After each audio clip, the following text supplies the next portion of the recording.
This is the real hustle. Hustlers Paul and Alex have hired a nice shiny silver car, but it's not because they fancy going for a spin. In fact, they're going to use it to demonstrate a scam that is catching out unwary car buyers across the country. They start off by changing the number plates to fake ones and removing any hire company stickers from the car and the keyring. They don't want to leave any evidence that could lead back to them after this scam has finished, because this scam is going to leave a lot of people feeling very angry indeed. This is the hire car scam.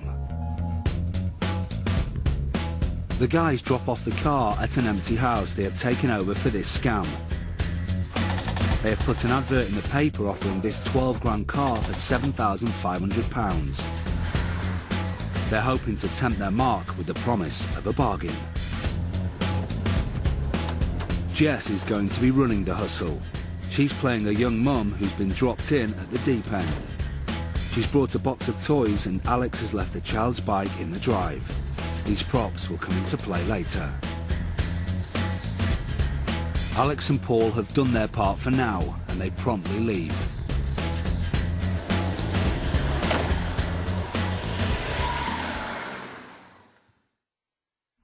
Someone has arrived to look at the massively underpriced car. We have a mark. Now, you may be thinking that it's impossible for the hustlers to actually sell this motor.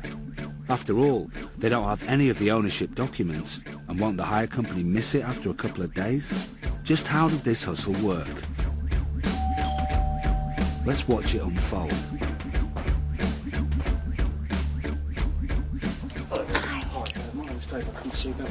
Oh, right, yeah, hi, I'm Jane. Hi, nice to meet you. I'll tell you what, let's go pop get the keys, I'll be out in a second. Okay, do you want to have a look?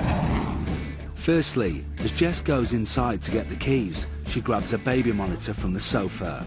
Remember the box of toys? The bike Alex left outside? These props are being used to set the scene. A young mum, home alone with a child. She can't possibly be a hustler, right? Oh yeah, it's lovely. How long have you had it? Well, it's my husband. He got it September last year, okay. So not very long. Next, Jess mentions a fictional husband, but he isn't around. So where is he? All is about to become clear. The big flight document thing? I haven't actually got any documents with me because my husband's getting a new tax disc this morning. He's got everything with him in his briefcase. So that's why the whole day's been messed up, really, because he's been called into work. I've got the little one with me. So, the fictional husband's not around because he's gone to pay the road tax. And with the vehicle documents in his possession, the mark has no way of discovering the truth about the hire car. All he can do is take her word for it. The ruse is set. Now is the time for Jess to strike. But we do have a few more people coming this afternoon, and because, you know, we're wanting a quick sale, basically, it's a great deal. It will go this afternoon sometime.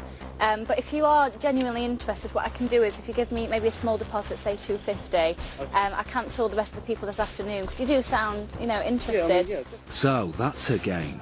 Instead of selling the car, Jess intends to take a deposit on it. Actually, she intends to take as many deposits as she can before the day is out. Jess takes him into the house to take his deposit. That's for you anyway. Great, thank you very much. She hands over a worthless receipt, and that's 250 quid in the kitty. Mark number 2 arrives, and Jess gives him the same spiel. It's cheap, isn't it? Why is it so cheap? Because we're just wanting a quick sale. My husband's got a company car now, and And it works. Again, the bargain price entices him into leaving a deposit. 100, did you say? Yeah, 100. Jess's total is now £350. The third Mark is also keen. Alright, if I leave the deposit today, when could I pick it up? Obviously I know you'd have to talk to your husband. And leaves another 100 to secure the car for himself until 6 o'clock. There's £100 there. Jess now has £450. Our fourth Mark ups the ante and hands over £300. 300, did you say, yeah? Yeah, 300. Bringing the total to 750. Yeah, so I'll write you out a receipt anyway. And Mark number 5 gives her all the cash he has on her, £260. Jess has taken over £1,000 now. See you at 6 o'clock, yeah? Absolutely, yeah. Lovely. All the marks have been told to come back at 6 p.m. to complete the transaction. But the hustlers have no intention of hanging around to meet them. They're off quick sharp to count their cash and give back the hire car. The price of the car is so attractive that you just can't resist. It's such a nice looking car for that amount of money. How can you not pay a deposit? It's the greed factor, isn't it? It is You're putting the Mark onto a position where he thinks he's ripping you off because he's getting such a cheap deal. So what happened to our marks when they turned up that evening to seal the deal? By the time they all turned up at 6 o'clock, when I told them to return, me, the money and the car were all long gone.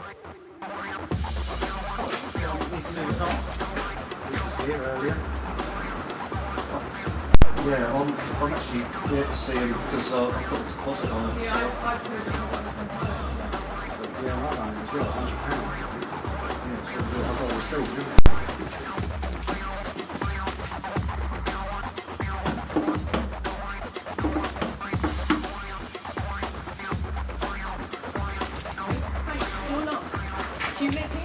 No. I was eating.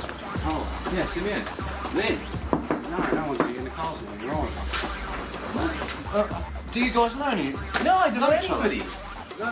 We've just come here. I saw the car this morning. I put a deposit on. Somebody at some point in the scam will push a time element on you. They'll say, oh, well, you need to leave the money now because it might go later. If you start hearing all that stuff and yet you don't have the physical evidence in front of you that the car is genuine, be very wary. Be very wary. No, I didn't think anything at all. I mean, to be honest, when Jane opened the door and I saw her, she's a lovely looking girl. The first thing I thought was, whew, you know, and I suppose that did kind of, if it had been like a big 12-stone gorilla there, or 20-stone gorilla, maybe I wouldn't have handed over the £100 so easily.